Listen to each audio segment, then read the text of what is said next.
Entonces, la dirigida 1 la tienen en Paideia, pueden abrirla, seguro varios que han estado dando una ojeada.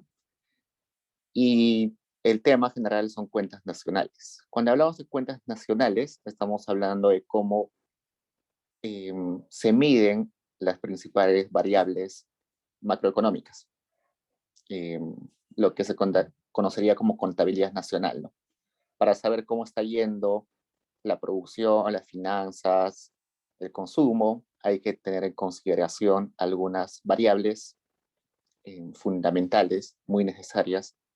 Entonces, todas esas variables, ustedes pueden ir a la página del Banco Central o a la página del INEI y ahí van a encontrar una serie de datos. ¿Cómo se miden esos datos? ¿Cuál es el proceso para levantar información? Parte de eso lo vamos a ver hoy y seguro en las siguientes clases vamos a explorar un poco los datos, pero hoy día vamos a definir más o menos qué información nos da cada una de esas variables. Entonces, vayamos a la pregunta 2. Bueno, antes de ir a la pregunta 2, vayamos a esto, un poquito de teoría. ¿Qué es el PBI? El PBI, que en otros países se le llama PIB, no hay diferencia. El PIB es el Producto Interno Bruto o Producto Bruto Interno. Hay una discusión de cuál es la forma correcta, porque si es Producto Bruto Interno, lo interno sería lo bruto, y si es Producto Interno Bruto, lo bruto sería lo interno. Pero no se preocupen por eso. En la mayoría de países es PIB, en el Perú creo que es el único país que dice PBI. El Producto Bruto Interno es la sumatoria de todo el valor de la producción que se realiza en un territorio determinado en un tiempo delimitado. El PBI en el Perú en el 2007 fue de tantos miles de millones de soles. Eso representa todo lo que todos los bienes que se produjeron ese año. Entonces, es simplemente la sumatoria del valor, es decir, de la multiplicación del precio y la cantidad de todos los bienes, si hay bien 1 hasta el bien n que se produjeron en el país. Entonces, si yo quiero el PBI del 2020, por ejemplo, lo que debería hacer es sumar todas las cantidades de los bienes que se produjeron en el 2020 y multiplicarlos por los precios de esos bienes en el 2020. A eso se le llama el PBI nominal. Pero resulta que este PBI puede variar por dos cosas, porque aumentó la cantidad producida o porque aumentó el precio de los bienes producidos. Entonces, si por ejemplo la cantidad de bienes, es decir, Q, no varió y solamente los precios aumentaron, supongamos que por la inflación internacional y todo eso, todos los bienes producidos en el Perú aumentan de precio, pero la cantidad producida no aumenta. Eso nos estaría diciendo que el PBI aumenta. Entonces, de las noticias saldría de que el PBI ha crecido en el Perú, pero ustedes se preguntan, en realidad lo que ha subido no es el bienestar de las personas, no es la cantidad de empleo, no es la producción, sino lo que ha aumentado son los precios. Entonces, nos está engañando, ¿no? El bienestar de las personas se puede medir según la cantidad de bienes que pueden consumir. Entonces, por esta cantidad. Entonces, que esté subiendo el PBI me está engañando, porque en realidad la calidad de vida o el bienestar de las personas está mermando al aumentar los precios de los bienes. Entonces, el PBI nominal es una variable un poco engañosa, porque me da información de dos eventos posibles, de cambios de la cantidad producida o cambios en el precio. Entonces, para limpiar ese efecto, ese doble efecto, yo solamente me intereso porque cambian las cantidades producidas. Entonces, ¿qué hago? Fijo el precio, la sumatoria de precios de cada bien, pero a un año dado, cualquier año. A ese año se le dice año base, por la cantidad de los bienes producidos en el 2020. Eso sería el PBI del 2020, pero esto es real y este es nominal. Entonces, el PBI real. Ese año base en el Perú es el 2007. Y ustedes se preguntarán, ¿por qué el 2007? Resulta que en el 2007 el INEI levantó información sobre todos los productos que se transan y que se producen en el Perú. Entonces hizo una súper encuesta a lo largo de todo el Perú, yendo a mercados, a supermercados, a tiendas, a ferreterías, a centros comerciales, preguntando cuántos están los polos, cuántos son los pantalones, cuántos están el maíz, el arroz, cuánto está el internet, todos los productos que ustedes imaginen. Es una lista gigantesca. Hizo una encuesta, un levantamiento de información en realidad. Eh, ese levantamiento de información es muy costoso, como ustedes verán, porque los precios no son homogéneos a lo largo del país, ¿no es cierto? Puede ser que la papa en la sierra esté muy barata, pero en la costa, en Lima, es más cara y quizás en el norte del país es mucho más cara. Entonces, hay que levantar información en cada departamento, hay que levantar información de todos los productos.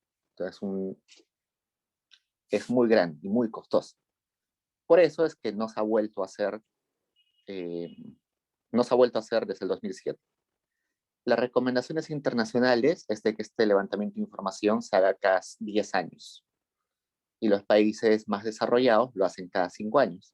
En el Perú ya vamos, ¿cuántos? 14 años sin hacer un levantamiento de información. Por eso es que todavía seguimos utilizando el año base 2007.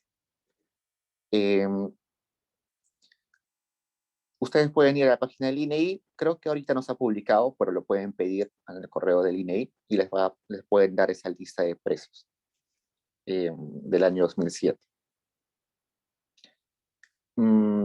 Se espera que en los siguientes años, quizás en 2, 3 años, se haga un nuevo levantamiento de información. Es por eso que ustedes cuando escuchan noticias, leen periódicos, siempre aparece, ¿no? El ingreso o el gasto per cápita del Perú, el gasto per cápita en el 2020 fue, no sé, 1.000 soles a precios de Lima metropolitana del 2007. Los jóvenes fue 500 soles a precios de Lima 2007, Lima metropolitana 2007. A eso se refiere, de que está utilizando los precios de ese año, del 2007. Y Lima metropolitana, porque, como les dije, cambia los precios a lo largo del país, ¿no? Entonces, se estandariza al precio de Lima. Ok, entonces, esa es la diferencia entre PBI nominal y PBI real. Cuando ustedes, bueno, cuando ustedes miden el PBI real, este precio siempre va a estar constante, ¿no? Como siempre va a estar constante, la única variación posible en el PBI real viene de cambios en la cantidad. Aumenta la cantidad o baja la cantidad producida, ¿no? Entonces, eso hace de que el PBI real sí sea una aproximación más certera al bienestar. ¿Por qué? Porque hay más cantidad de bienes a consumir o menos cantidad de bienes a consumir. Claro, hay una discusión luego, seguro en sus cursos de teoría del desarrollo, en pobreza y demás cursos, seguro van a decir que el PBI no es una buena aproximación al bienestar. Sí, yo estoy totalmente de acuerdo, pero en términos generales es la forma estándar de medir el bienestar de la gente, ¿no? El PBI, lo que usualmente llamamos PBI o PIB per cápita, ¿no? Per cápita. que es per cápita, en realidad PBI real per cápita, que simplemente es el PBI real entre la cantidad de población del país. Esa es la medida de bienestar que usualmente se utiliza eh, estándarmente, o sea, por lo general. Ustedes dirán, sí, pero eso es un promedio, puede ser que uno gane 1 millón de soles y otro 10 soles, y el promedio parece un buen promedio. Sí, yo los entiendo perfectamente. Pero eh, las otras medidas de bienestar, como son el índice de desarrollo humano, eh, las necesidades básicas insatisfechas, que seguro van a ver luego, son más complejas de medir y usualmente no son bien construidas o tienen que tener muchos supuestos. Por ejemplo, para las necesidades básicas insatisfechas, que son NBIs, hay 5 variables. No sé, tienes luz o electricidad, perdón, agua potable, eh, calidad de vivienda, pero a cada una de esas variables, ese NBI le pone un peso igual. Entonces, mmm, es un poquito arbitrario, ¿no? ¿Por qué la calidad de la vivienda debe ser más importante que el acceso a agua potable? ¿Por qué tener electricidad tiene que ser igual de importante que tener agua potable? Por eso es que esas medidas ponen pesos a variables arbitrariamente. Entonces, no son bien discutibles también. Y por otro lado, comunicar el NBI, el índice de desarrollo humano, a la población es un poquito más complejo, ¿no? Deberíamos hacer un curso intensivo para todos los peruanos, para que entiendan a detalle qué información trae el índice de desarrollo humano, el NBI, todo esto. Pero el PBI real per cápita es más intuitivo, ¿no? Es más fácil de comunicar. Por eso es que usualmente se utiliza como medida de bienestar. Ok, ¿qué más? Si yo divido el PBI, PIB, estoy poniéndolo acá, ¿no? PIB nominal entre el PIB real del mismo año 2020, voy a tener el deflactor del PBI para el 2020. Entonces, ¿qué estoy haciendo al dividir? Es como si yo estaría dividiendo eso, ¿no? La sumatoria, o bueno, haciendo una simplificación burda, esto sería igual a PBI nominal, que sería precios por cantidades en el 2020, entre un índice de precios en el año base y cantidades en el año base. Esto es estoy escribiendo burdamente cómo sería, ¿no? Un índice de precios y un índice de cantidades. No le puse sumatoria para que sea fácil de entender. Entonces, si yo divido esto, se va esa cantidad y solamente me queda precio del 2020 entre precio del año base. Entonces, ¿qué me está diciendo? Cómo está cambiando los precios en comparación al año base. Entonces, el deflactor me da información de cómo cambia los precios respecto al año base.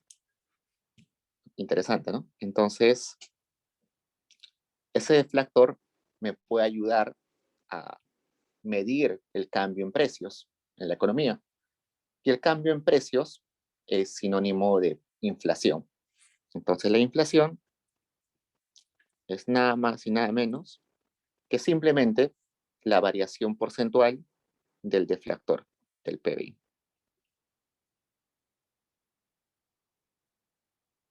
¿Qué sería, por ejemplo, para el 2020? Sería simplemente deflactor del año 2020 menos deflactor del 2019 entre deflactor del 2019. Eso en términos porcentuales, para eso lo multiplico por 100%, ¿no? Y eso sería la inflación para el 2020. Eso es la forma estándar de calcular la inflación. Pero hay un problema. No un problema, pero en realidad una necesidad. Esta inflación es el aumento de precios que está considerando todos los productos de la economía. ¿No es cierto? Porque el PBI considera la producción de todos los bienes en la economía en un año determinado. Sin embargo, a las personas comunes como yo, no les interesa mucho todos los precios del mercado, sino les interesan los precios que son relevantes en mi consumo diario, ¿no? Porque, por ejemplo, en este deflactor, en esta inflación por deflactor, que se calcula por deflactor, está considerado el precio de los autos de último modelo. Pero yo no voy a comprar un auto de último modelo. Está considerado el precio de los vinos, pero yo no consumo vinos, ¿no? Está considerado el precio de las maquinarias para hacer pan, pero yo no compro maquinarias para hacer pan. Entonces, esta inflación es una inflación de todos los bienes de la economía. Y está bien, es información relevante. Pero para personas que viven del día a día, como yo, nos interesa más el IPC o la inflación calculada por el IPC. El IPC es el índice de precios al consumidor. Entonces, el índice de precios al consumidor es lo mismo que hemos visto hace un rato, pero en lugar de considerar todos los bienes, solamente considera los bienes que están en la canasta familiar. Entonces, en el año 2007, en esa misma encuesta que se hizo de precios, el INEI fue y preguntó a las personas, más o menos, qué consumen. En realidad se hace todos los años. La ENAO, que es la Encuesta Nacional de Hogares, eh, va a las casas de un grupo de personas, de una muestra, y les pregunta qué consumen eh, diariamente, ¿no? Y las personas dicen, consumo 10 galletas, un tarro de leche, no sé. Y eso es la canasta familiar. Un ponderado de todo eso es la canasta familiar. Evidentemente, una familia promedio no va a decir yo compro un yate, ¿no? Sino va a decir yo consumo quizás Netflix, consumo a lo mucho carne de mediana calidad. Entonces, simplemente este índice de precios está considerando los precios de esa canasta ponderados por la participación de los productos en el gasto. ¿Qué quiere decir? Si yo gasto en Netflix el 10% de mi sueldo, de mis ingresos, entonces en el IPC, Netflix pesa 10%. Si yo gasto en papas el 5% de mi sueldo, en el IPC, el 5% del IPC corresponde al precio de la papa. Entonces, se hace lo mismo, se hace una sumatoria de los productos o de lo que consumo, igualito que el PBI, pero ahora ya también es un consumo, un gasto en, en la canasta familiar. Entonces, el IPC no lo vamos a calcular en realidad, pero simplemente para que sepa. En la dirigida no nos piden calcular. Este IPC es uno de los muchos índices de precios que existen. ¿Por qué? Porque al igual que los consumidores, también hay otros agentes en la economía. Entonces, por ejemplo, no solo hay consumidores, sino también hay eh,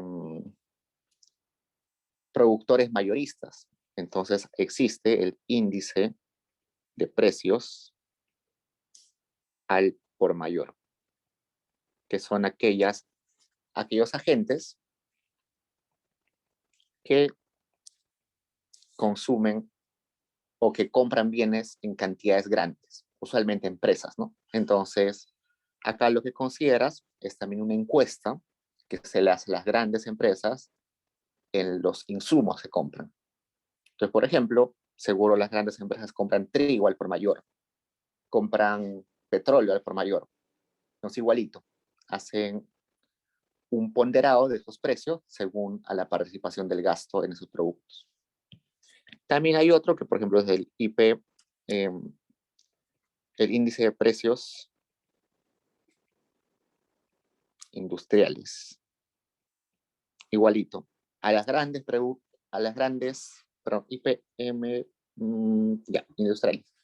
Igual, a las grandes industrias, se hace una lista de las grandes industrias que les pregunta. Pues ustedes pueden encontrar, seguro, creo que está inclusive en el texto que van a tener el control, la explicación del IPC, del IPM y de algunos índices. Entonces, si yo soy un gran industrial, seguro que voy a revisar el boletín del Banco Central y me voy a fijar en ese índice de precios. Si yo soy solamente un consumidor promedio, me voy a fijar en este índice, porque es el que me afecta, ¿no? Puede ser, por ejemplo, que el índice de precios al consumidor esté subiendo, pero que el índice de precios al por mayor esté bajando. Puede suceder. Entonces, puede ser que la inflación esté creciendo para los consumidores, pero no esté creciendo o esté decreciendo para los mayoristas, o al revés. Usualmente van a seguir el mismo signo,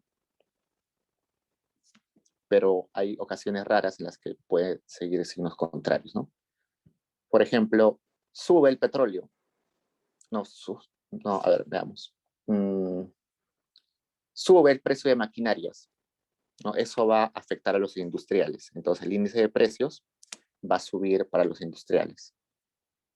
Pero para el consumidor, al menos en el corto plazo, que aumente el costo de las maquinarias no afecta, ¿no? Entonces, seguro no va a afectar a los precios de una persona típica como yo, pero sí de las empresas. Entonces, a eso se refiere.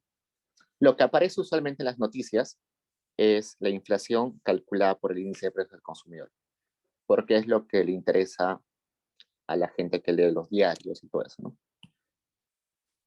¿Qué más? A ver, vayamos un poquito. Con esta teoría que les he dado ahorita ya se puede solucionar parte de lo que hemos visto.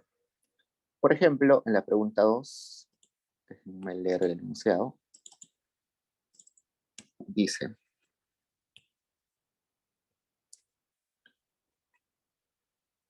la medida amplia del nivel de precios de la economía es el deflactor del PBI.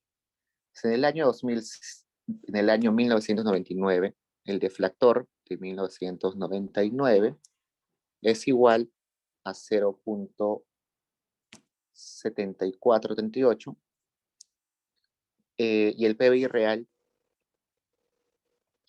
de ese año es 929 millones con el año base, este es el año base 1994, ¿no?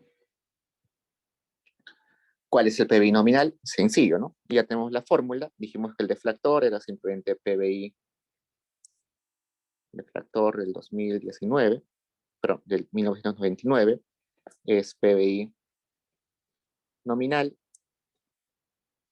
del 1999 entre PBI real de 1999.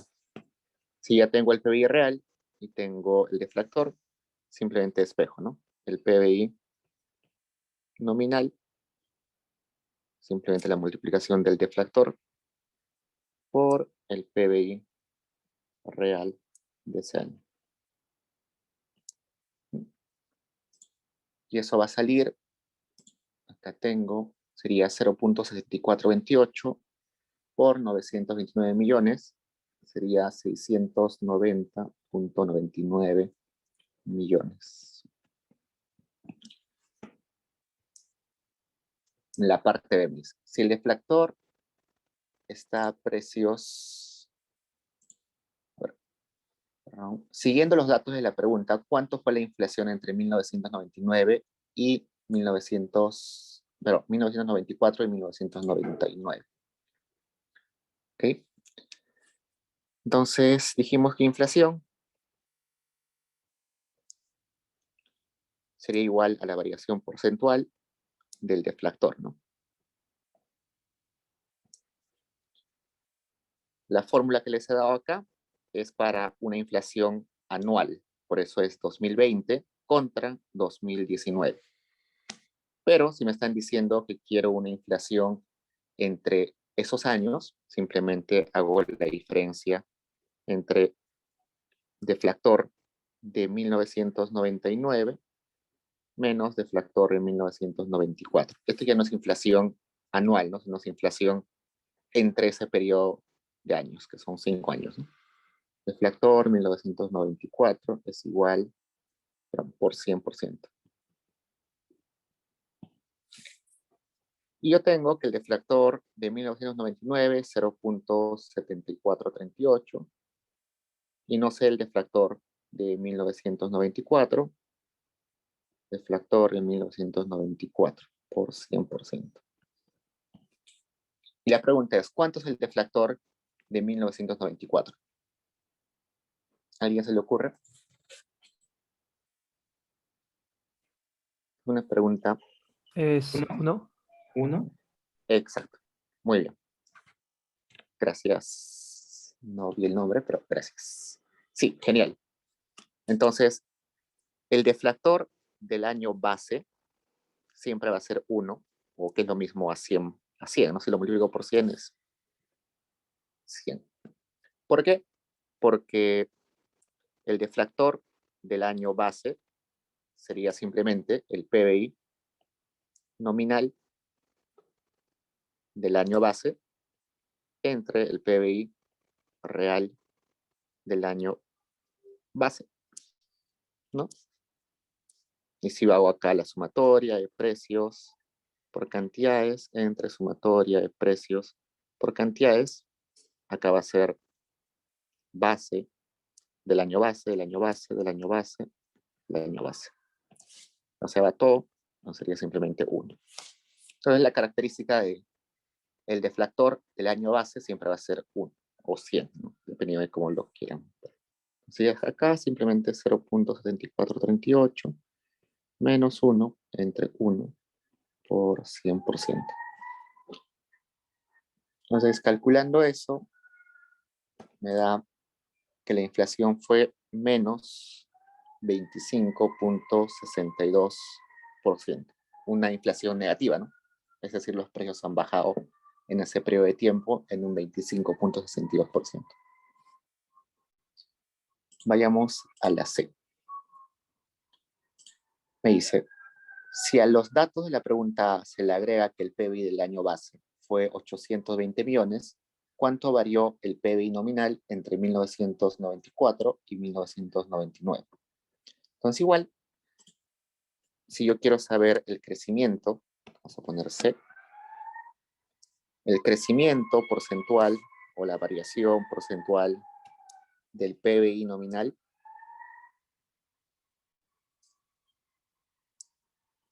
simplemente es el PBI del año 1999 menos el PBI de 1994 entre el PBI de 1994. Todos son nominales, ¿no? Nominal, nominal, nominal. Entonces sé que es 691 millones menos 820 millones entre 820 millones. Es igual a menos 15.73%. Es decir, en este periodo de 5 años, el PBI nominal ha caído en 15.73%. Pero hay que recordar que esta caída del PBI tiene que ver con dos efectos: cambios en los precios y cambios en cantidades producidas. Entonces, si yo voy a la pregunta D, me está preguntando cuál es la variación del PBI real. Variación porcentual del PBI real. Entonces sería PBI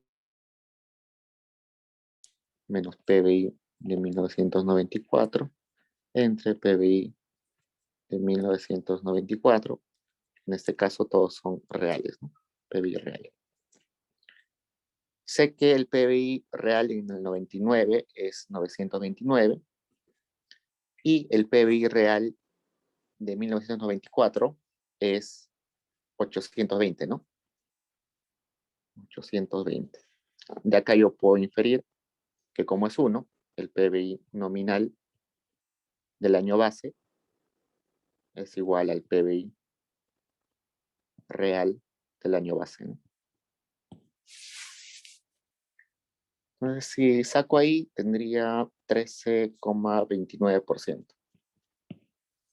Esta variación del PBI me está diciendo que entre estos años, 99, 94 y 99, el PBI real ha crecido en 13,29. En otras palabras, que la economía ha mejorado, ¿no?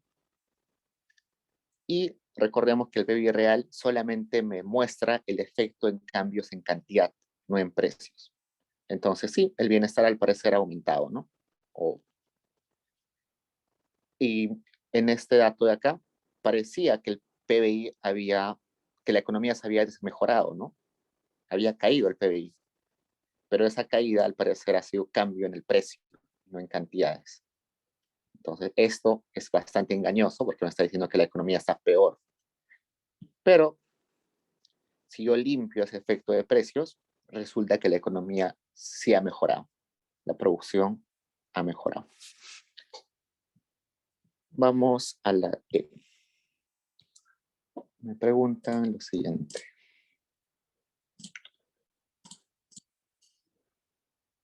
Usando, no, ya está eso. ¿Cuál fue la tasa de crecimiento promedio anual de PIB real entre 1994 y 1995? Pues este crecimiento de 13,29 ha sido un crecimiento en el periodo 94 al 99. No es un crecimiento anual, ¿no? Entonces, ¿cómo yo anualizo ese crecimiento? Para eso, lo que debería hacer es lo siguiente. Ya. Voy a hacer lo siguiente. Agarro mi PBI real menos mi PBI real. Este es 99, 94 entre PBI real del 94. Lo mismo que está acá. Igualito. Simplemente que como yo sé que esto es de 5 años, perdón, a ver, sería 94, sí, 5 años, ¿no? Entonces simplemente le voy a sacar una raíz acá de 5. Y me va a salir algo así como, a ver, voy a sacar la calculadora.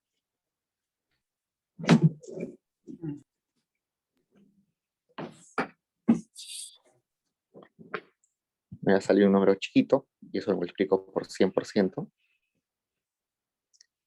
Y me va a dar 913,29.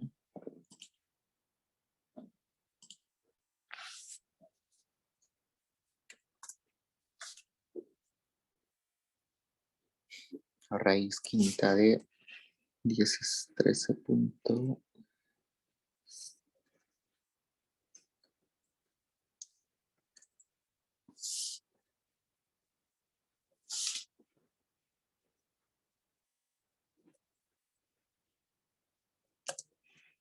Uh, 1 entre 5. Sería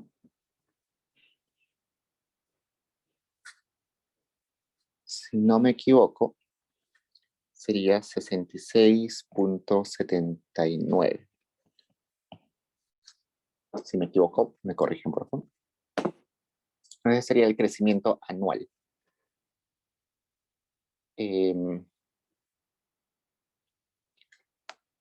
Claro, esto es crecimiento anual cuando yo no tengo los datos año a año, ¿no?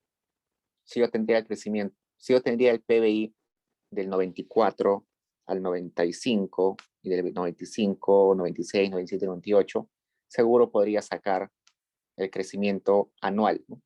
De una forma sencilla, como simplemente el PBI del 98 menos el PBI 97 entre el PBI del 97 sería el crecimiento del 98, crecimiento anual. Pero como no tengo esos datos, tengo que inferir que en promedio el crecimiento entre los años debió ser 66,79%. Así pregunta, chicos. Profesor, Dime.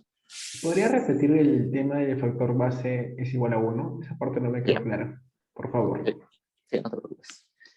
Ok, supongamos que yo quiero saber el PBI del 2007. Okay. El nominal y también quiero saber el PBI real del 2007. Lo que hago acá es simplemente sumatoria de precios de cada bien en el año 2007 por las cantidades de cada producto en el 2007. Desde el producto 1 hasta el producto N. Para el producto real, lo que debería hacer es sumatoria de todos los bienes, de los precios del año base por las cantidades en el 2007, ¿no? Entonces, si yo quiero hallar el deflactor del 2007, simplemente lo que hago es divido estos dos, ¿no?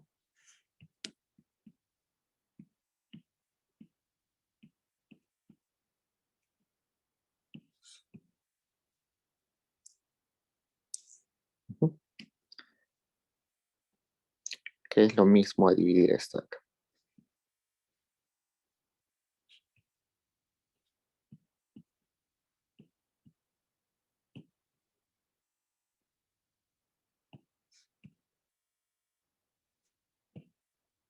Okay. Y resulta que el año base para esta economía es el 2007. Entonces simplemente acá, en lugar de base, pongo 2007. Nos resulta que ambos términos son iguales. No se van, queda 1. Entonces el deflactor del 2007, considerando año base el mismo 2007, va a ser 1. Bueno, y si lo ven de la otra forma, puede multiplicar por 100, ¿no? No hay problema. Usualmente, cuando hablamos de estos índices, los índices están multiplicados por 100, usualmente, en los datos macroeconómicos. Si van al BCR, por ejemplo, el deflactor acá les debería ser el 100. Simplemente multiplica por 100. No hay problemas. Solo son diferentes formas de presentarlo. Lo que te está diciendo es que si en el año 2008 te sale el deflactor 1.2, es porque los precios han subido 20%, ¿no? Por eso es que el 1 siempre se toma como referencia, el año base. Entonces, por eso es que el deflactor es 1 en el año base. Pasemos. ¿Más preguntas, chicos? Sí, profe. En la última Dime. pregunta, cuando hallamos la tasa de crecimiento anual del PBI, pero anualizada, ¿por qué es un número tan alto? O sea, ¿qué significa eso? ¿Que cada año creció ese porcentaje o cómo? A ver. La- Ya. Mm, ah, sí, tienes razón. No me está convenciendo ese número. A ver, veamos. Si tengo dudas, voy a los fundamentos. A ver. El crecimiento debería ser así, ¿no?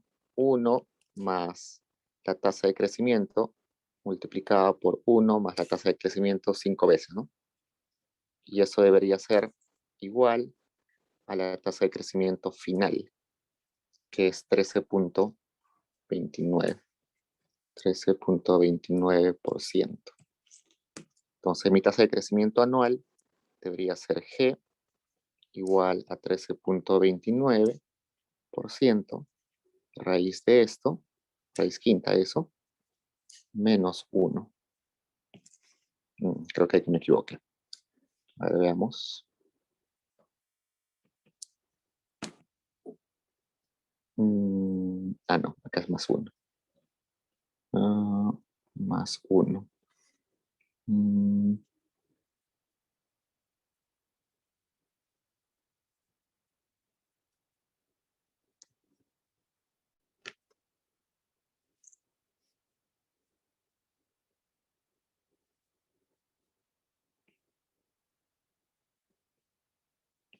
A ver, déjeme calcular eso para ver cuánto es 13.29.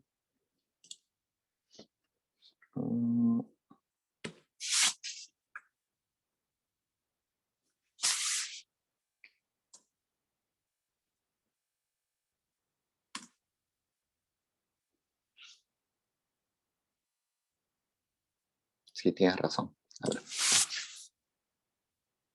Tienes mucha razón.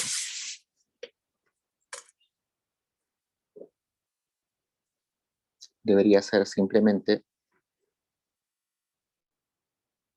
la tasa de crecimiento anual, debería ser 2.527. 2.527%. Tienes razón, acá nos equivocamos con esto. A ver, ¿cómo les explico de una forma más sencilla?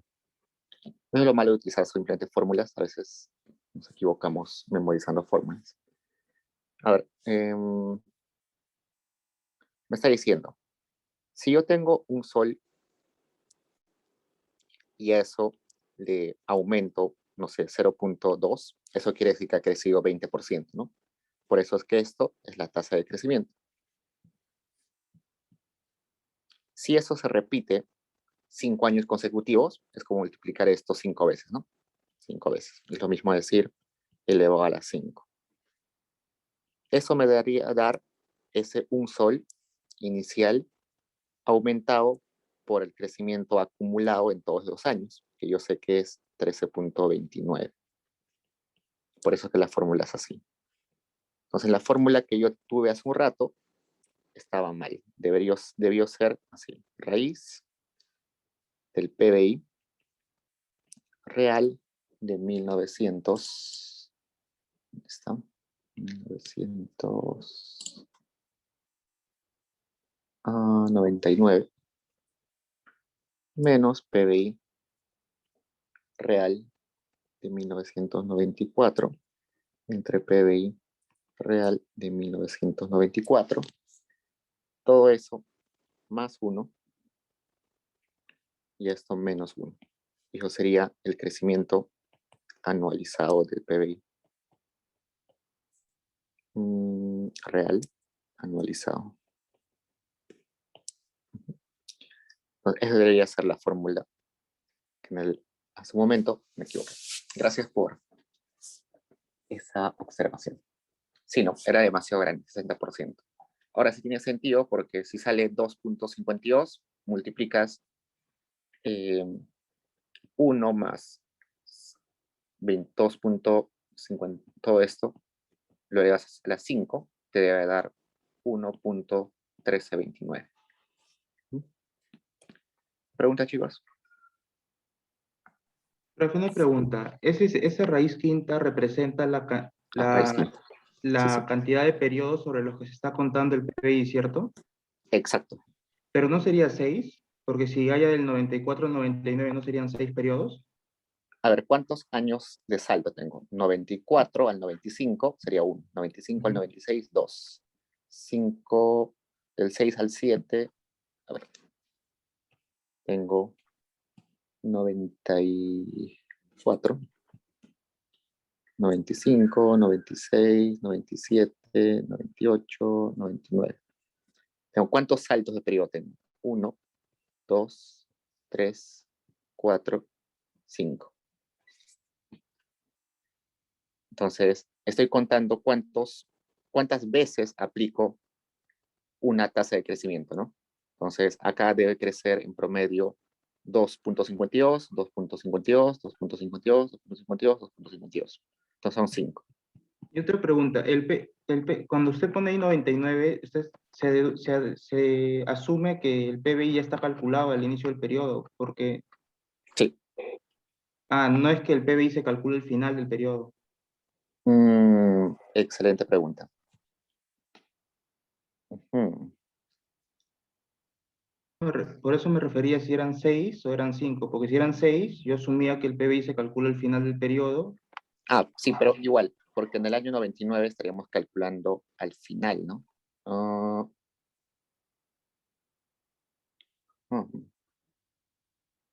94 al final de 95, pero está bien, o sea, si calculo el 94 al final del final del 94 al final del 95, al final del 96, son igual 5 saltos, ¿no?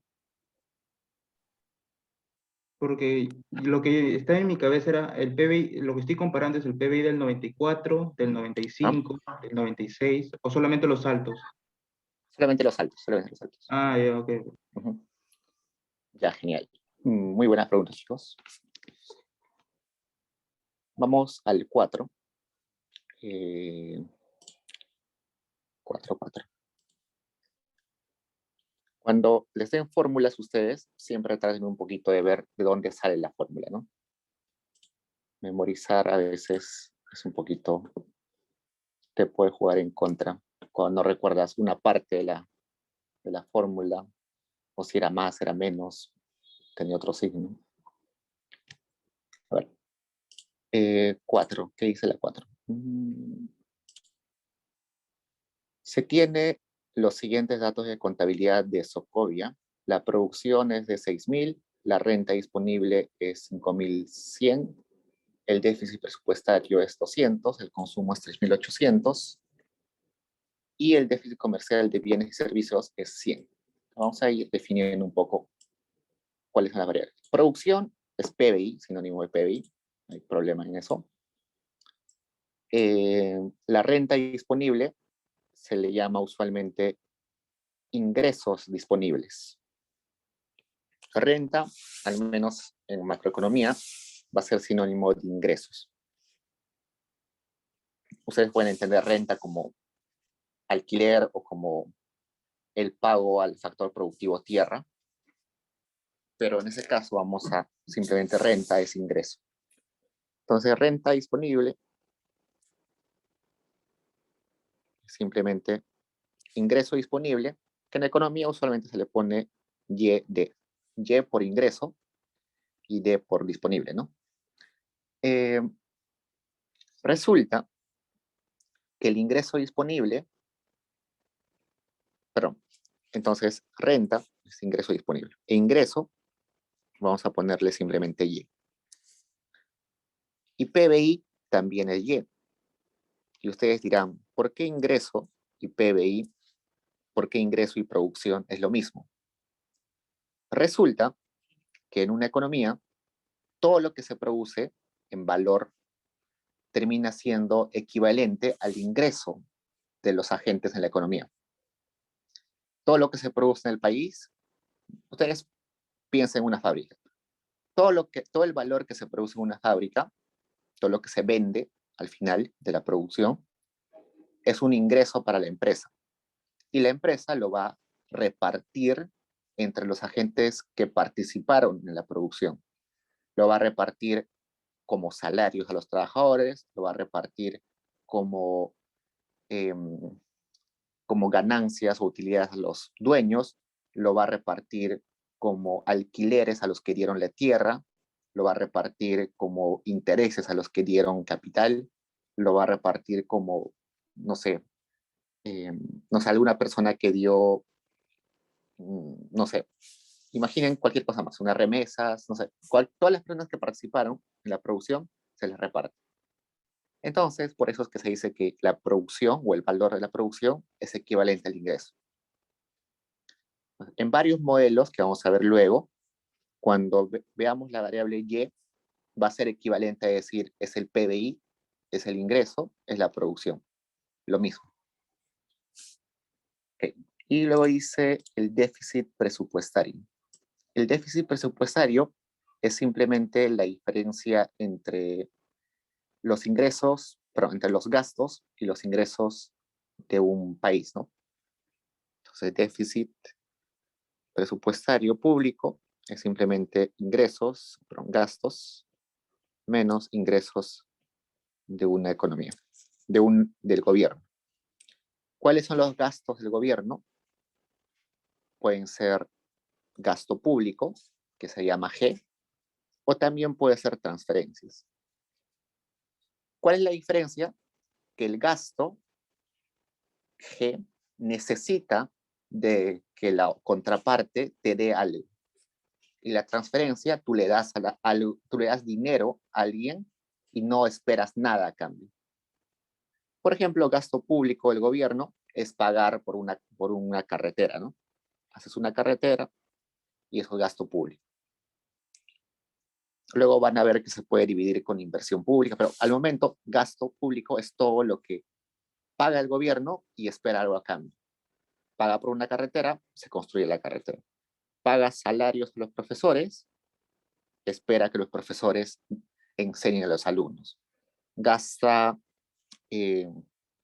no sé, en consultorías, espera que el economista o el investigador le dé un producto, ¿no? Un informe final.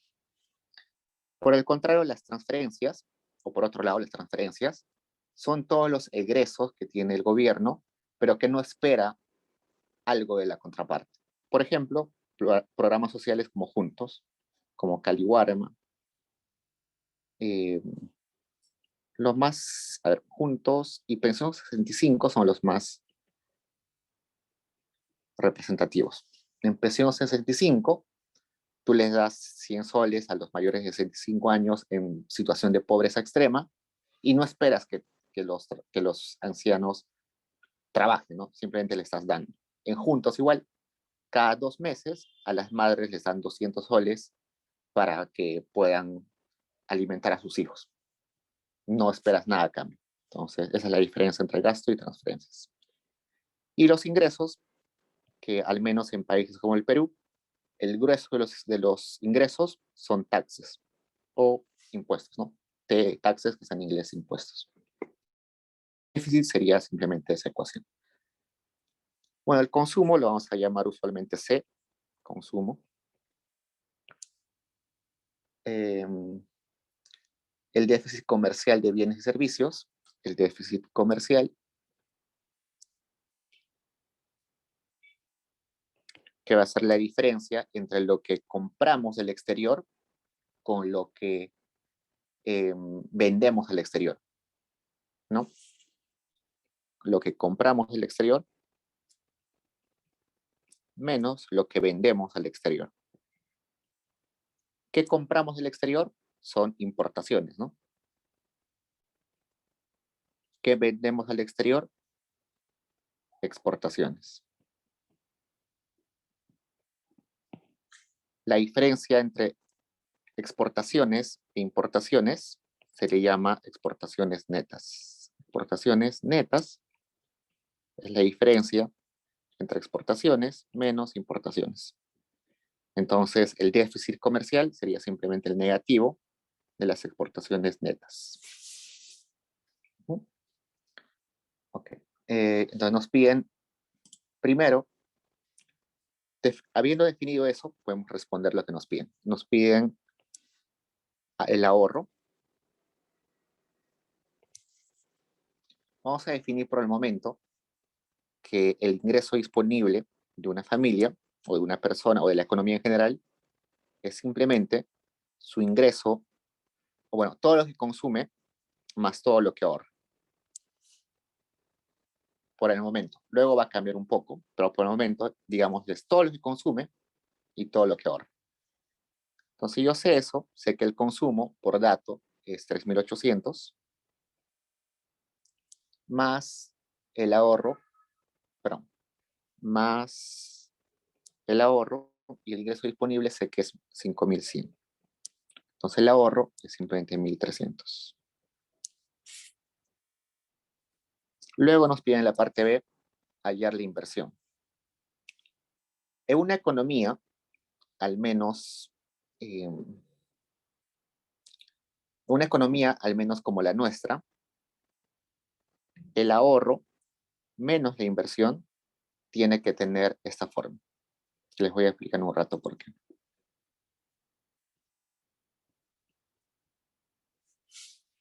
Esto es fórmula que se lo pueden memorizar, pero hay que ver un poquito el trasfondo. Todo lo que se invierte en una economía nace de que alguien tuvo la capacidad de juntar ese dinero. Y juntar ese dinero es sinónimo de ahorrar, ¿no? Por eso que en modelos de economías cerradas, el ahorro es igual a la inversión. Esto es en una economía cerrada. Lo único que se puede invertir es lo que se ahorra. ¿Cómo se ve eso en la economía? Se ve en los bancos, ¿no? Hay una empresa que quiere hacer una inversión, la empresa quiere invertir, pero como esta empresa no tiene dinero, tiene que ir al banco y el banco le presta, pero el banco no tiene dinero en realidad, sino lo que hace es junta depósitos de las personas que les sobra dinero, que usualmente son familias que les sobra dinero, ¿no? Familias que tienen ahorros. Entonces, este ahorro se convierte en inversión por medio de un intermediador, ¿no? Por eso que al banco se le llama intermediador financiero. Intermedia esa necesidad de recursos. Por un lado, las familias les sobra dinero y por otro lado, a las empresas les falta dinero. Por eso que en una economía cerrada utilizamos esta ecuación que es S igual a I. El ahorro se convierte en inversión. Si no hay ahorro, no hay inversión. Por eso es que hay varios modelos que van a ver luego en Macroeconomía 2, donde el crecimiento de un país depende de la capacidad de ahorro de la economía. Si la economía ahorra bastante, eso genera que haya inversión y que en el largo plazo haya crecimiento. Pero en una economía abierta, esto no se cumple. ¿Por qué? Porque además de las familias que les sobra el dinero, acá solamente había ahorro de familias, ¿no? Además de las familias, también al gobierno le sobra dinero a veces. Y a veces también al sector externo o al resto del mundo le sobra dinero. Entonces, lo que va a suceder es que la inversión depende de lo que ahorran las familias, lo que ahorran los gobiernos y lo que ahorra el sector externo. Entonces, si yo despejo esta ecuación de acá, me va a salir que la inversión depende del ahorro de las familias, depende del ahorro del gobierno, que es la diferencia entre sus ingresos y gastos, sería el negativo de esto, y el ahorro del sector externo. A ver si lo despejo. Sería, a ver, inversión igual a ahorro más T menos G menos TR menos exportaciones netas, ¿no? Esto es ahorro de familias. Esto es ingresos menos gastos del gobierno, que sería ahorro del gobierno. Y esto es como si fuera el ahorro del sector externo. Eso lo vamos a ver con más detalle cuando veamos balanza de pagos. Pero resulta que nosotros, cuando estamos comprando al exterior, el exterior se está endeudando con nosotros. A ver, mira, veamos esto. Cuando nosotros exportamos, lo que estamos haciendo es vender al exterior. Y cuando vendemos al exterior, resulta que están entrando, saliendo dólares. Entran, ¿no?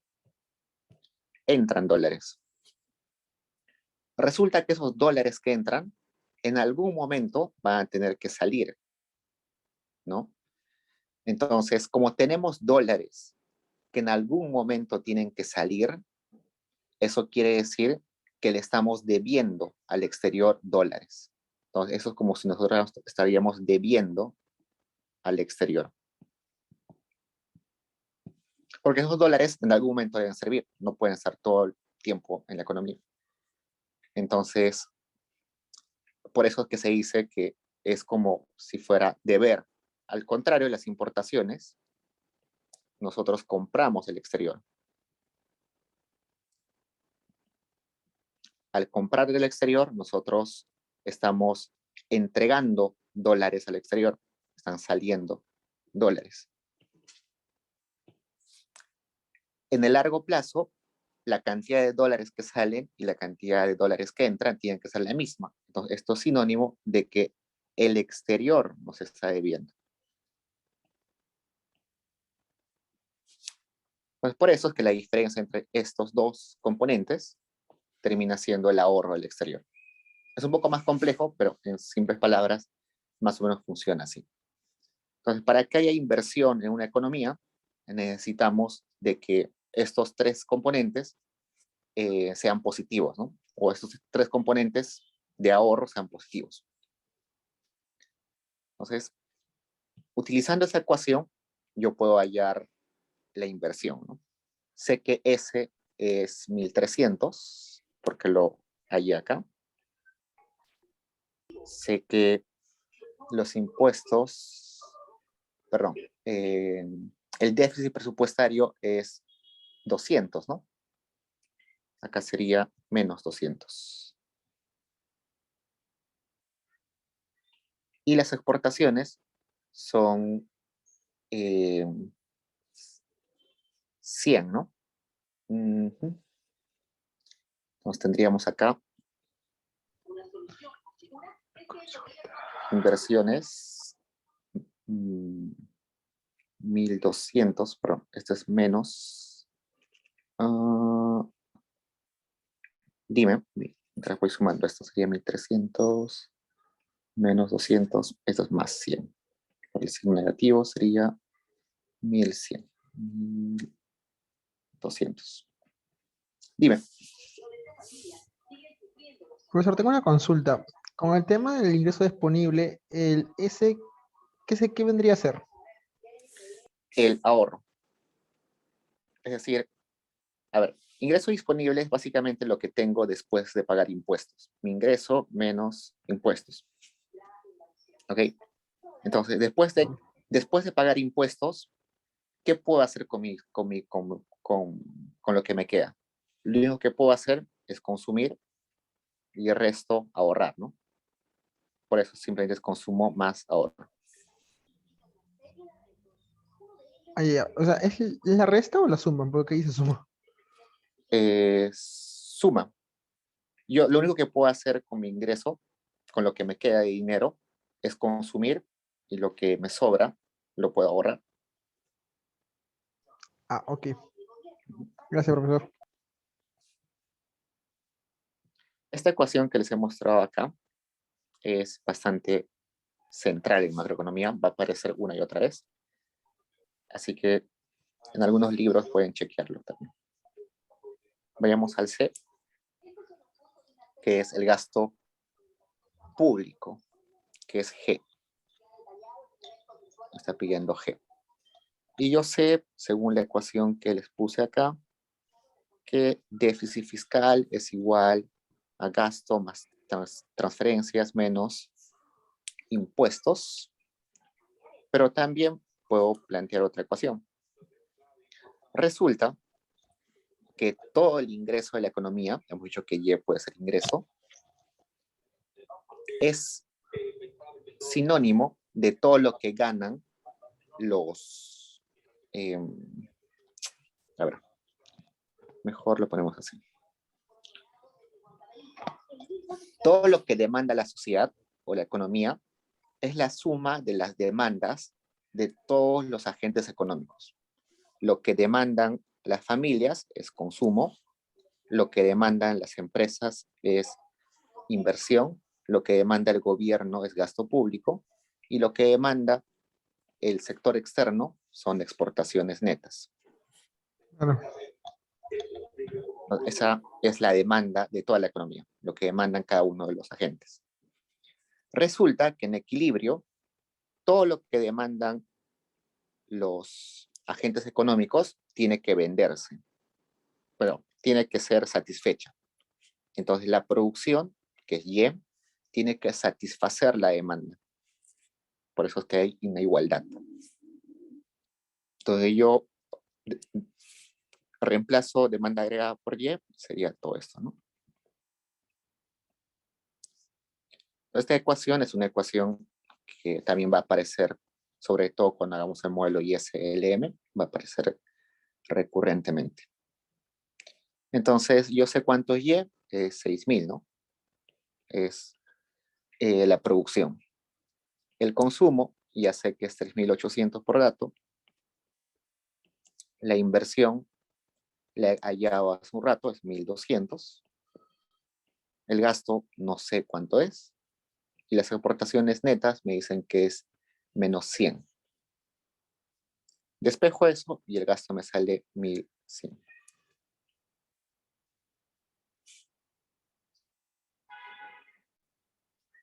Ok, vayamos al 6, vamos a correr un poco.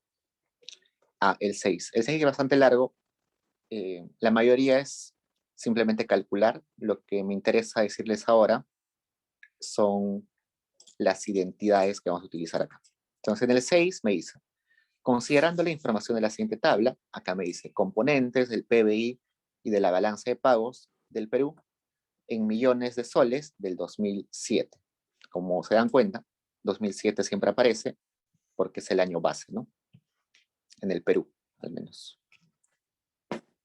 Entonces me dice PBI por sectores. Una cosa que nos olvidamos definir hace un rato.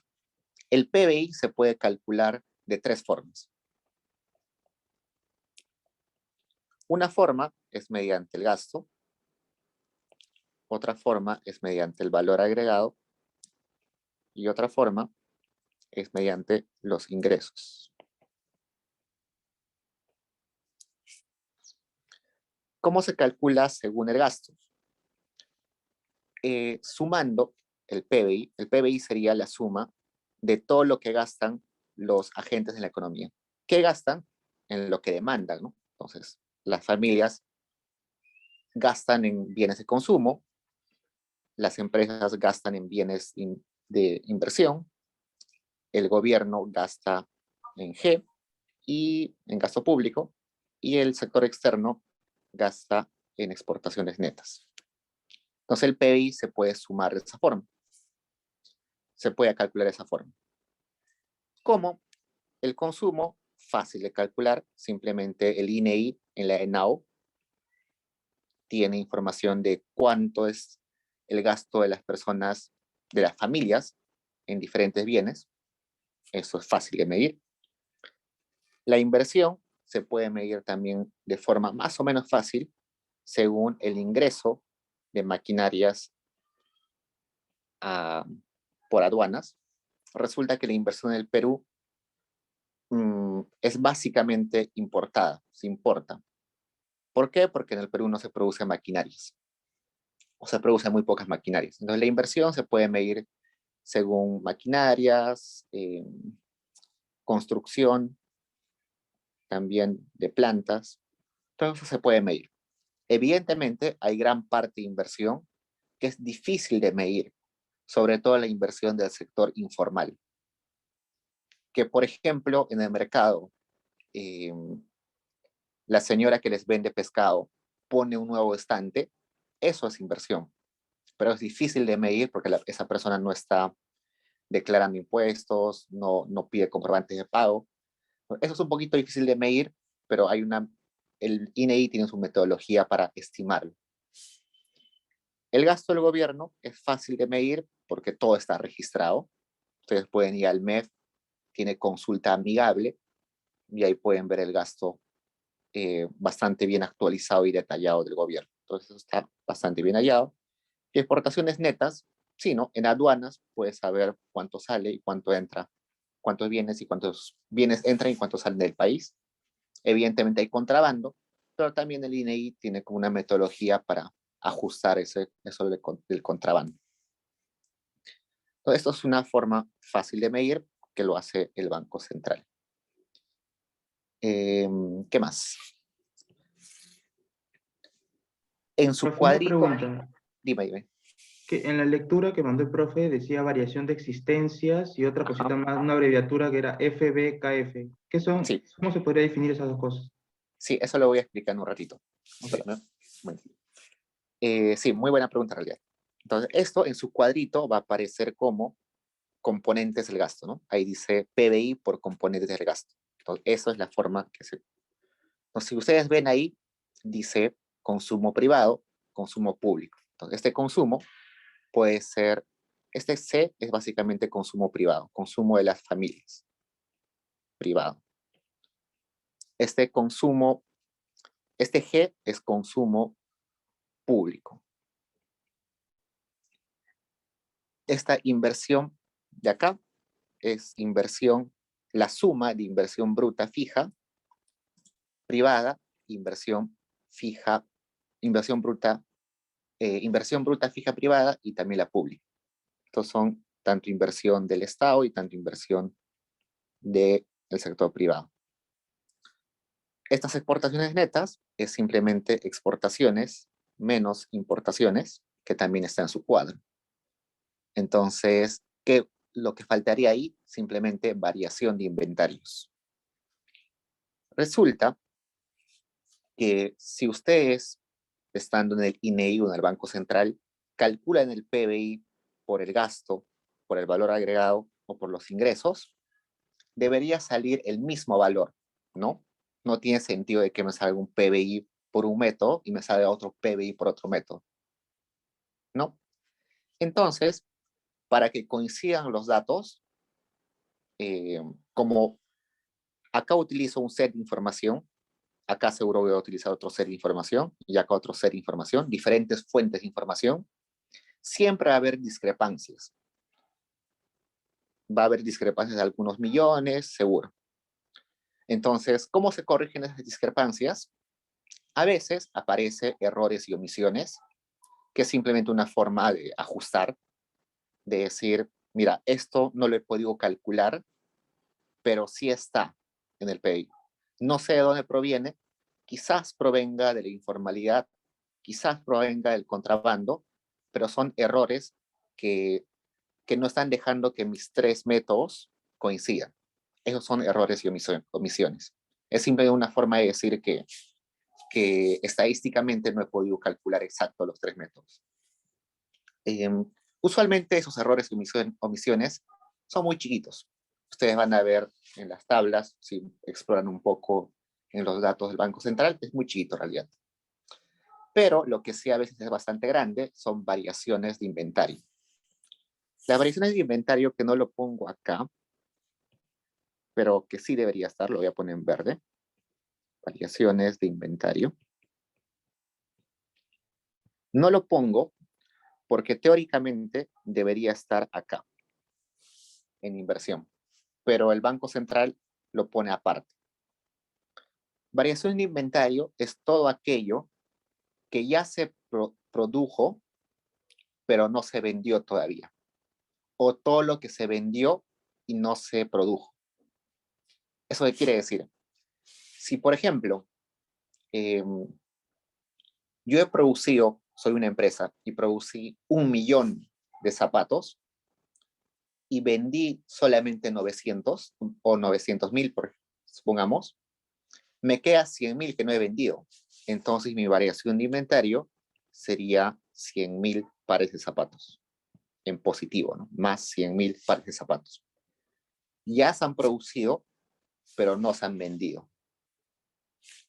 Si la variación de inventario es negativa, por ejemplo, 100.000 pares de zapatos, es porque ya me han pagado por 1.000 zapatos, pero por ejemplo, no, ya me han pagado por 1.000.000 de zapatos, pero solamente he producido 900.000.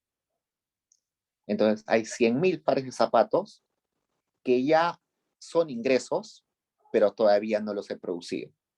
A eso es una variación de inventario negativa. Entonces, ustedes ven en la tabla, usualmente las variaciones de inventario son negativas en los 3 años que están ahí. Eso quiere decir que a empresas peruanas ya les han pagado por productos, pero recién lo van a producir en los siguientes años. Y bueno, eso es variación de inventarios. Como les dije, teóricamente, eso debería estar acá, porque es como invertir, ¿no?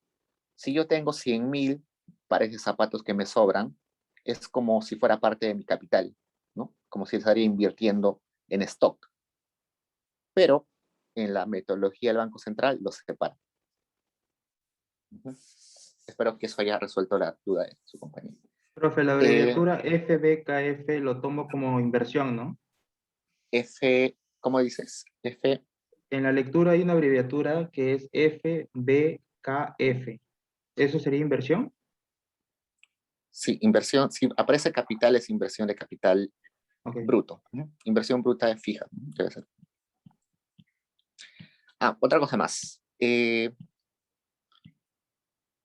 La forma en la cual nuestro Banco Central y el INEI calculan el PBI, las otras variables de inflación, la forma en que presentan sus tablas, en realidad es una forma estándar que el FMI ha determinado. El FMI tiene como un manual de cuentas nacionales. En inglés no recuerdo cuál es el nombre completo, pero es un manual donde le dice a los gobiernos, esta es la forma en la cual tienes que hacer tu contabilidad, en la cual tienes que medir el PBI, la inflación, todo eso, de modo de que puedan ser comparables entre países. Entonces, eso hace que si yo voy al Banco Central de Bolivia, de España, de Italia, más o menos encuentre tablas con los mismos componentes que en el Banco Central peruano. Resulta que hay países que no hacen caso y como que cambian un poquito. Por ejemplo, Argentina, ustedes entran al Banco Central de Argentina y sus tablas son un poquito distintas a la nuestra y es difícil de leer. Pero eso ya lo hacen por fines políticos, lo hacen para que no sea comparable con otros países. Como Argentina le va un poquito mal, sus políticos han cambiado la forma de presentar los datos para que tengan la justificación de decir, no, es otra metodología, no, en realidad estamos bien. Pero en estricto, el Perú sigue ese manual del FMI casi al pie de la letra. ¿Qué más? Bueno, la forma de medir el PBI por valor agregado aparece en su tabla como PBI por sectores.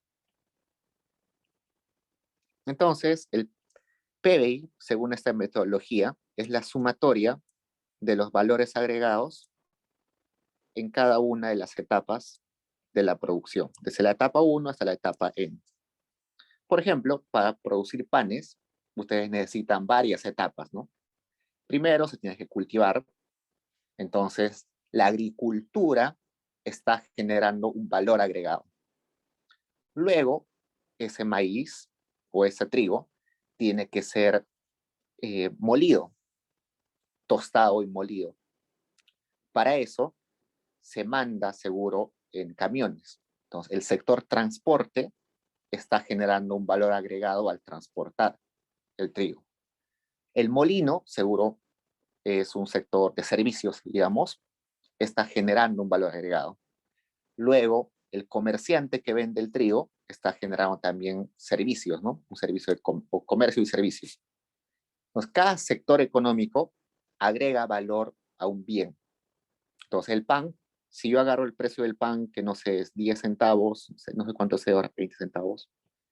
Si yo divido ese pan, el precio de ese pan, seguro hay una parte que corresponde al sector agricultura, una parte al sector transportes, una parte al sector comercio y servicios, y así, ¿no?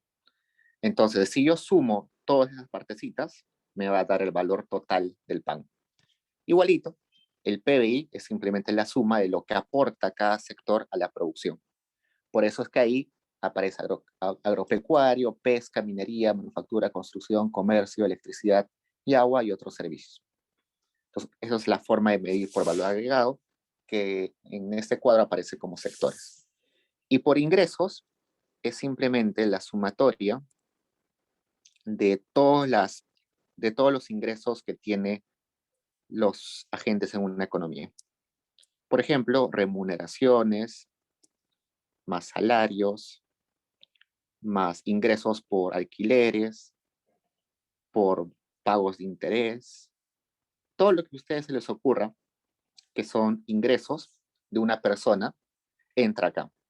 Si yo tengo mi cuenta bancaria y en la cuenta bancaria me pagan intereses, eso es ingreso. Si trabajo y me pagan un salario, eso es un ingreso. Si tengo un departamento y lo alquilo, eso es un ingreso. Entonces, esa es otra forma de medir el PBI. Esta última forma, por ingresos, es mucho más difícil que medir por las formas anteriores, al menos en países como el Perú. ¿Por qué? Porque el sector formal en el empleo es muy chiquito. Entonces, saber exactamente la remuneración y salarios de las personas en todo el país es muy difícil. Muy pocas personas están en planilla.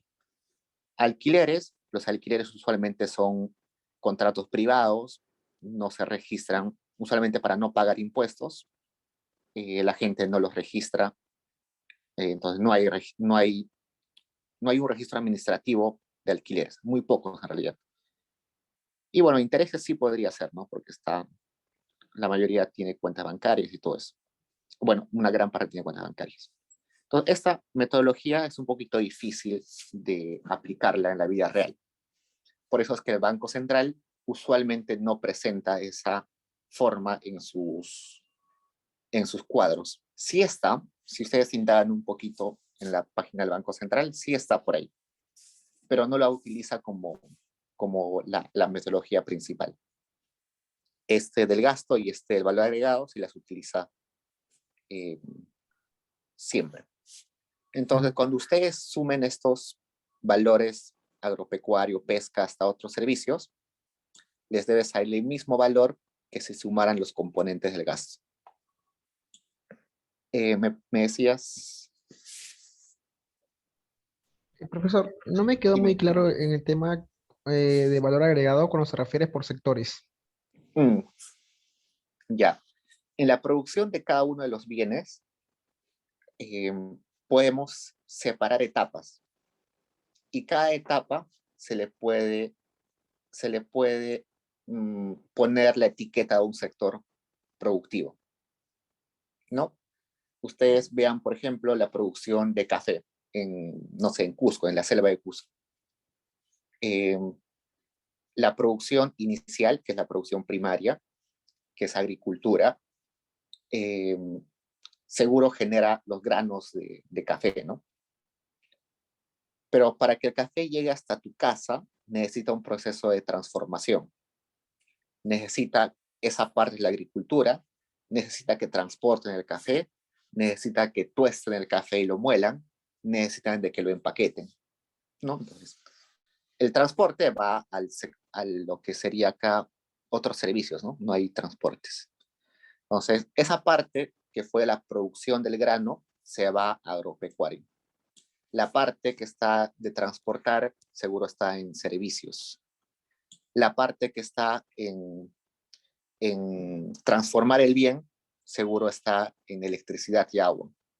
En empaquetarlo seguro está en manufactura. Entonces, al final tú compras un tarro de café por 20 soles, digamos, pero tú puedes, analizando, dividir esos 20 soles en los diferentes sectores. ¿Cuánto de esos 20 soles terminó yéndose al sector agropecuario? ¿Cuántos de 20 soles se fue al sector transportes? ¿Cuánto de esos 20 soles se fue para pagar electricidad y agua? Entonces, eso puedes hacer con todos los productos de la economía, ¿no? Entonces, si sumas todo eso, te va a dar el PBI de la economía. La pregunta es, ¿prácticamente se hace de esa forma que les dije? No, la forma que les expliqué es intuitivamente. La forma que se hace es simplemente haciendo encuestas y contrastando información con la SUNAT.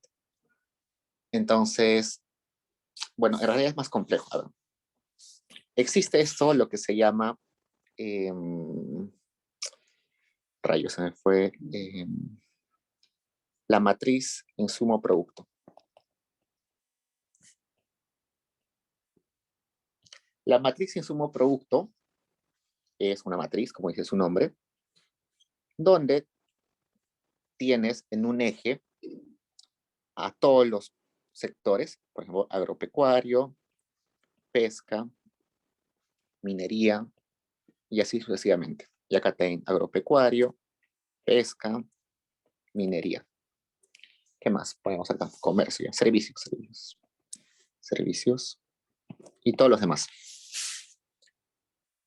Esta diagonal está vacía, no hay problema, pero en estos lugares aparecen porcentajes. Por ejemplo, si acá aparece un porcentaje, yo espero que acá sea 0.1%, por ejemplo. Más o menos así debe ser.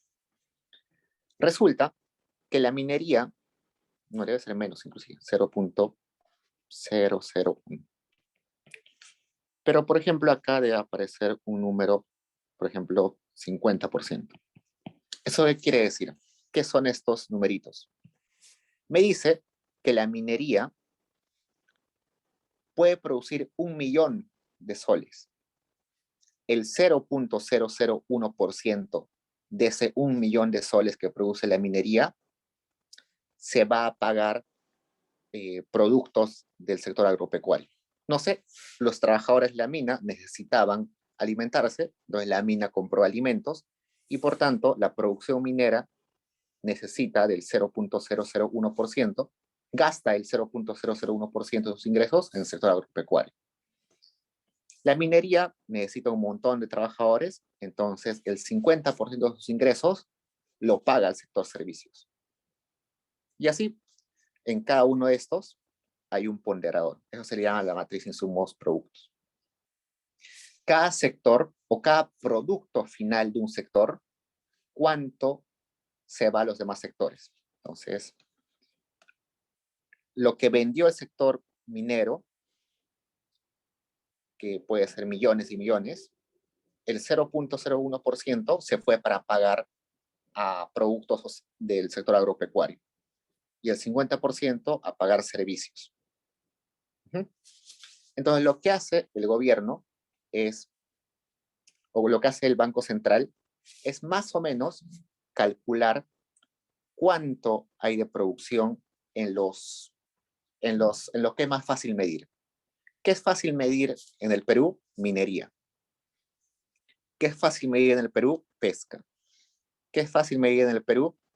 Algo de agricultura, sobre todo la de exportación. Entonces, si yo sé más o menos cuánto gasta la minería, yo puedo saber cuánto está ingresando a los otros sectores que no tenía mucha información. Por ejemplo, servicios. Servicios es muy difícil medir en el Perú, porque los servicios usualmente son informales. Pero con esta matriz, yo sé que otros sectores están comprándole al sector servicios. ¿Por qué digo que el sector minero es fácil de medir? Porque la gran producción minera está en empresas formales. Y esas empresas formales declaran la SUNAT. Entonces se sabe bastante bien cuánto de producción hay. Igual en la pesca. La pesca en el Perú tiene cuotas de pesca. Solamente se puede pescar si tienes autorización y está bien registrado. No hay casi pesca, bueno, en porcentaje la pesca ilegal en el Perú es muy pequeña. Entonces, esta matriz, que es construida también en base a una encuesta gigantesca que hace en el Perú, ayuda a que en base a algunos datos yo pueda inferir cuál es el comportamiento general de la producción en el país. Bueno, aparte de este matriz insumo-producto, se complementa con información de la SUNAT, información de aduanas y de otras encuestas más especializadas. Pero básicamente es así la forma en que se calcula. Es más compleja. La que es más fácil es la del gasto. Por eso es que la de gasto es la que, al menos en el Perú, es la que domina, la que se presenta como el principal. ¿Hasta ahí preguntas, chicos? Ya nos hemos pasado el tiempo.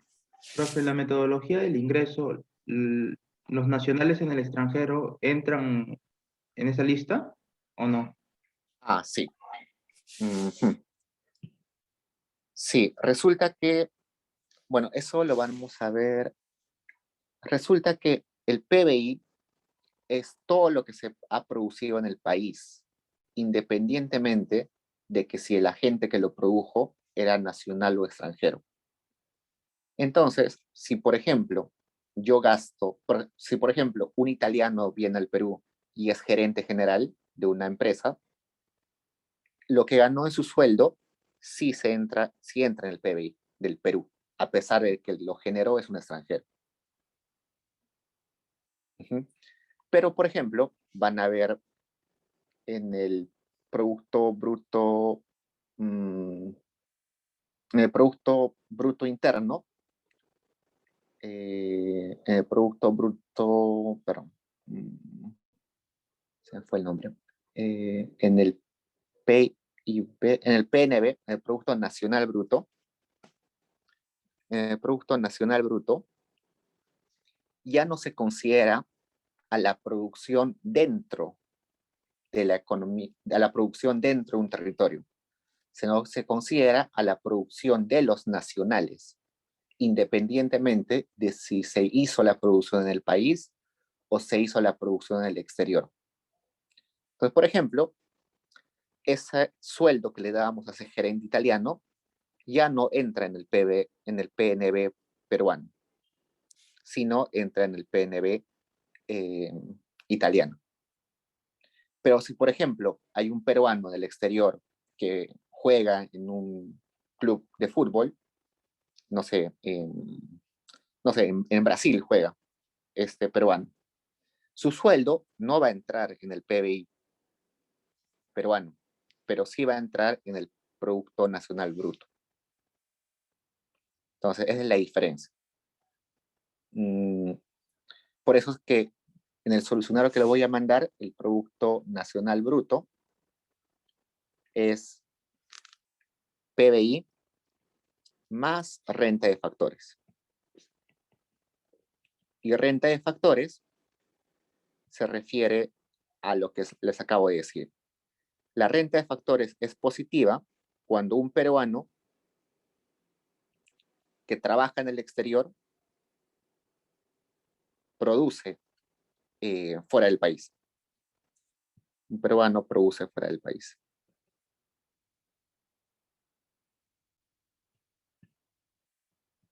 Y es negativo cuando un extranjero produce en nuestro país. Entonces, por ejemplo, si hay una gran compañía que tiene su producción en el Perú, es digamos una compañía española, como Telefónica, no sé, en el PBI sí entra lo que gana esa empresa o lo que produce esa empresa. Pero como sus utilidades se van al exterior, hay que restarle al PBI esas utilidades al exterior para llegar al Producto Nacional Bruto. ¿Preguntas, chicos? Ya, Profe, nos entonces pasamos. se podría decir que lo que entra al PIB es todo lo que ha declarado un agente respecto a su producción. ¿Dónde lo ha declarado? Exacto, dentro de un territorio. Exacto. Ah, ok, gracias. Ok, chicos, este ejercicio que es de el 6 está en el video del semestre pasado. Lo pueden chequear todo completo. Y si no, simplemente en el solucionario están las fórmulas eh, para que las puedan ver. En realidad, les pide un montón de variables ahorro nacional, el ahorro privado, que son simplemente fórmulas. No hay mucho que, que, que, que profundizar ahí. Ok, chicos, entonces el solucionario lo cuelgo más tarde y nos vemos en la siguiente clase. Cualquier consulta al correo voy a estar atento para contestar. Cuídense.